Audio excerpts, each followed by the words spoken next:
Good morning everyone, welcome to civil service study. 5 फरवरी है आज और लगाते हैं एक और टेस्ट यूपी पीसीएस के लिए। तो चलिए स्टार्ट करते हैं। इस पूरी की पूरी टेस्ट सीरीज़ की प्लेलिस्ट का लिंक आपको डिस्क्रिप्शन बॉक्स में मिल जाएगा। तो क्वेश्चन नंबर 1 है, 13वीं और 14वीं सदी में भारतीय किसान खेती नहीं करते थे। गेहूं की, जौ की, चावल की, मक्के की बताइए। 13वीं और 14वीं सदी में भारतीय किसान गेहूं की खेती करते थे, जौ की करते थे, चावल की करते थे, मक्के की नहीं करते थे। ठीक है, तो 15वीं तक आया था मक्का। तो भारत में गेहूं, चावल, जौ की खेती जो है प्राचीन काल से ही की जा रही है। भारत में मक्के की खेती 15वीं ईस्वी से प्रारंभ हुई। 1665 में शिवाजी ने किस मुगल सेनानायक के साथ प्रसिद्ध पुरंदर की संधि पर हस्ताक्षर किए थे? इम्पोर्टेंट है, पुरंदर की संधि शिवाजी और किसके, जयसिंह के बीच हुई थी ये। तो जून 1665 में शिवाजी और मुगल सेनानायक जयसिंह के मध्य पुरंदर की संधि हुई। इस शर्त के अनुसार शिवाजी को अपने 23 किले मुगलों को देने पड़े थे। क्वेश्चन नंबर 3 है, निम्नलिखित में से कौन सही सुमेलित नहीं है? जामा मस्जिद गुलबर्गा में, जहाज महल मालवा में, अटाला मस्जिद जौनपुर, कुब्बत उल इस्लाम मस्जिद अजमेर। जामा मस्जिद गुलबर्गा में करेक्ट है, दिल्ली में भी है, गुलबर्गा में भी है। जहाज महल मालवा करेक्ट है, अटाला मस्जिद जौनपुर करेक्ट है। कुब्बतुल इस्लाम मस्जिद तो कुतुबुद्दीन ऐबक ने बनवाई थी, दिल्ली में है ना ये तो। अजमेर लिखा है, गलत है पहला वाला स्टेटमेंट। तो कुतुबुद्दीन ऐबक ने कुब्बतुल इस्लाम मस्जिद का निर्माण किया था, कहाँ? दिल्ली में। क्वेश्चन नंबर 4 है, निम्नलिखित शासकों में से किसने विदेशों में आधुनिक रीति पर दूतावासों की स्थापना की थी? कौन सा शासक था जिसने विदेशों में आधुनिक रीति पर दूतावासों की स्थापना की थी? टीपू सुल्तान था। तो टीपू सुल्तान प्रथम शासक था जिसने देसी प्रशासन में पाश्चात्य प्रशासन का मिश्रण किया। उसने अपनी राजधानी में फ्रांस एवं मैसूर की मित्रता का प्रतीक स्वतंत्रता का वृक्ष लगाया। ठीक है, और जैकोबियन क्लब की स्थापना की, ये भी याद रखना। टीपू ने विदेशों से मित्रता एवं सहायता के उद्देश्य से अपने राजदूत मॉरिशस, अफगानिस्तान, अरब, कस्तुनतुनिया, तुर्की, फ्रांस आदि देशों में भेजे। नंबर 5 है, निम्नलिखित कथनों पर विचार करना। नीचे दिए गए कूट की सहायता से सही उत्तर का चयन कीजिए। 4 स्टेटमेंट है। पहला स्टेटमेंट है, विक्रम संवत 58 ईसा पूर्व में आरंभ हुआ। शक संवत 78 ईसा पूर्व में आरंभ हुआ। गुप्त काल सन 319 से आरंभ हुआ। भारत में मुगल शासन का युग, मुसलमान शासक का युग 1192 से शुरू हुआ। 1192 की ये डेट आपको याद है? पृथ्वीराज चौहान और मोहम्मद गौरी के बीच 2 युद्ध हुए थे, 1191, 1192। 1191 में गौरी हार गया, लेकिन 92 में जो है गौरी जीत गया, पृथ्वीराज चौहान को जो है परास्त करके, और जो है मार दिया पृथ्वीराज चौहान को गौरी ने उस युद्ध में। ठीक है, तो ये वाला भी करेक्ट है, ये सारे करेक्ट हैं। तो इसका आंसर क्या हो जाएगा? उपरोक्त सभी। पहला गुप्त शासक जिसने जारी किए थे सिक्के, सिक्के की बात हो रही है, सोना चांदी तांबा कुछ इंडिकेट नहीं कर रहा है। देखिए, गुप्त वंश का जो शासक वो था, संस्थापक, वो तो श्रीगुप्त था, लेकिन सिक्के जारी जिसने किए सबसे पहले, इसने सिक्के जारी नहीं किए थे, सिक्के जारी किए चंद्रगुप्त प्रथम ने, जिसको महाराजा धीराज की उपाधि जिसने धारण की थी। तो गुप्त वंश की स्थापना की थी श्रीगुप्त ने, पता होगा आपको, परंतु इसका कोई सिक्का नहीं प्राप्त होता है। प्रारंभिक गुप्त शासकों में चंद्रगुप्त प्रथम सर्वाधिक शक्तिशाली शासक था।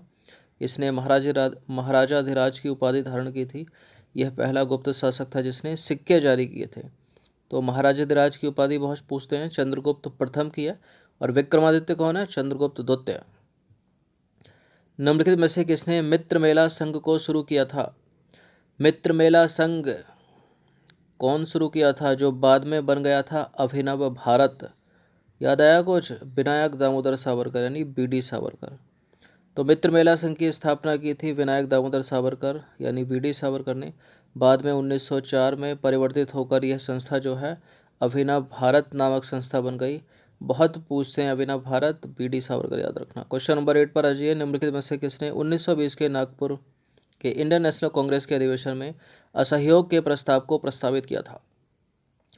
1920 का भारतीय राष्ट्रीय कांग्रेस का नागपुर अधिवेशन में असहयोग के प्रस्ताव को प्रस्तावित करने वाला कौन? CR दास। तो सितंबर 1920 में कलकत्ता में संपन्न भारतीय राष्ट्रीय कांग्रेस के विशेष अधिवेशन में महात्मा गांधी ने असहयोग आंदोलन के प्रस्ताव को प्रस्तावित किया था, जिसका विरोध किया था चित्तरंजन दास ने। इसके बाद सितंबर के 2-3 महीने बाद ही दिसंबर 1920 में इंटरनेशनल कांग्रेस का नागपुर में एक अधिवेशन होता है, वार्षिक अधिवेशन, ठीक है। उस पर असहयोग प्रस्ताव पर व्यापक चर्चा हुई और इस अधिवेशन में असहयोग प्रस्ताव को CR दास ने प्रस्तुत किया था। तो दोनों चीज़ याद रखना, 1920 के कलकत्ता अधिवेशन में महात्मा गांधी ने असहयोग के प्रस्ताव को प्रस्तावित किया और दिसंबर 1920 में नागपुर के भारतीय राष्ट्रीय कांग्रेस के अधिवेशन में CR दास ने असहयोग के प्रस्ताव को प्रस्तुत किया। क्वेश्चन नंबर 9 है, मैं एक समाजवादी और गणतंत्रवादी हूँ, मुझे राजाओं और राजकुमारों में विश्वास नहीं है। यह वक्तव्य निम्नलिखित में से किससे संबंधित है?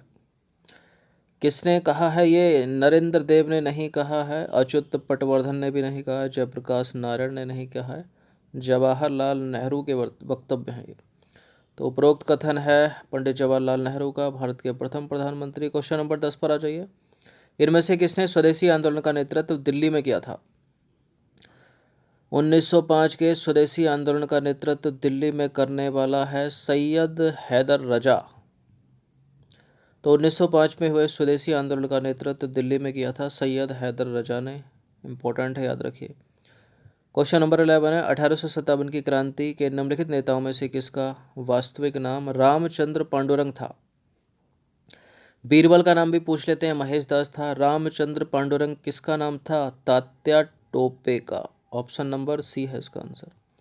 तो तात्या टोपे का वास्तविक नाम था रामचंद्र पांडुरंग। यह 1857 के विद्रोह के ऐसे एकमात्र नेता थे जिनके बारे में कहा जाता है कि इन्होंने बिना स्वार्थ के वीरतापूर्वक अंग्रेजों से संघर्ष किया था। क्वेश्चन नंबर 12 है, निम्नलिखित नेताओं में से किसने भारत छोड़ो आंदोलन के दौरान जेल से फरार होकर भूमिगत गतिविधियों को संगठित किया था? कौन सा नेता था इनमें से जिसने भारत छोड़ो आंदोलन 1942 की बात हो रही है, जेल से फरार होकर भूमिगत गतिविधियों का नेतृत्व किया था, भूमिगत गतिविधियों को संगठित किया था? कौन है? JB कृपलानी, राम मनोहर लोहिया, अच्युत पटवर्धन या फिर जयप्रकाश नारायण? बताइए। जयप्रकाश नारायण। तो 1942 के भारत छोड़ो आंदोलन के दौरान जयप्रकाश नारायण ने जेल से फरार होकर भूमिगत गतिविधियों का संगठित किया था। क्वेश्चन नंबर 13 पर आ जाइए, इसका उत्तर आपको डेफिनेटली पता होगा।